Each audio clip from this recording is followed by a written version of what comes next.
இன்னைக்கு எனக்கு ஃப்ரைடே இல்ல, பர்ஃபி டே.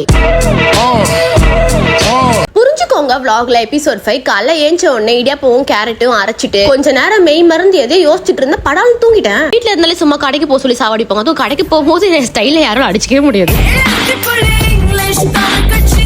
நமக்கு துணி தான் துவைக்க வக்கீல. சோ மழை வந்தனால தோச்சு துணியை உள்ள காய போட்டுட்டு இருந்தேன். மழைக்கு எதமா ஒரு போண்டா தூக்கி வாயில போட்டோன்னே அது அந்த வேலையை கட்ட ஆரம்பிச்சிச்சு. கொஞ்சம் சுகமா இருந்த எனக்கு பர்ஃபி பாக்கெட்ல 2 பர்ஃபி கொடுத்துருக்காங்க. 2.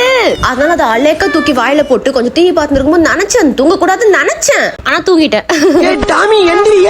கஷ்டப்பட்டு தூங்கி ஏஞ்சேன். ஆனா இன்னும் தூக்கம் போகவே இல்லை. ஆனா லைஃப்ல என்ன ஆனாலும் என்னோட சிக்னேச்சர் டான்ஸ் போட்டாதான் எனக்கு நிம்மதியா இருக்கு. அப்புறம் இந்த டாப் வந்து மீஷோல தான் வாங்கினேன். மூஞ்சிக்கு வழக்கம் போல சுண்ணாம்பு பிளஷ் அந்த போட்டு சாக்கடையில இருந்து கூட இவ்வளவு ஸ்மெல் வருது. ஆனா இந்த ஷேக்கர்ல எவ்வா கப்பு தாங்க முடியாது. இவ்வளவு சிங்காரிக்கிறாளே இவ ஜிம்முக்கு போறாளா எங்க போறான்னு நீங்க நினைப்பீங்க. நாங்க மிஸ்டன் காசி அழகி போட்டிக்கு போறோம். நம்ம இன்னைக்கு குளிக்காதது யாருக்கும் தெரியக்கூடாது சொல்ற லைட்டா சென்ட் அடிச்சு பக்கத்துல ஆயாக்குறாங்க. கொஞ்சம் அச்சு விட்டா ஆயா நம்மளே திட்டுது. அவ்வளவுதான் ஜிம்முக்கு கிளம்பியாச்சு. என்ன திரும்பி வரான்னு பாக்குறீங்களா? போன் எடுக்க வேணாமா? போன் எடுக்க போய் ஷேக்கரை மறந்துட்டு வந்துட்டேன். அந்த அளவுக்கு ஞாபகம் மருந்து முத்தி போயிடுச்சு. 2ஆம் தடவை வீட்டுக்கு போனா வழக்கம் போல பிள்ளைங்க பசங்க வரவில்லை. தனியா செஸ்ட் கிளாஸ் போட்டு கண்ணடியில கொஞ்சம் குரங்கு இதெல்லாம் காட்டிட்டு என் கோச் ஒரு ஸ்டெப் போட்டுன்னு ஆசையா கேட்க நானும் பாசமாட வீட்டுக்கு வந்து தலையை சுத்தி ஒரு லாஸ்ட் பர்ஃபி. இதுக்கப்புறம் சாப்பிடவே கூடாது.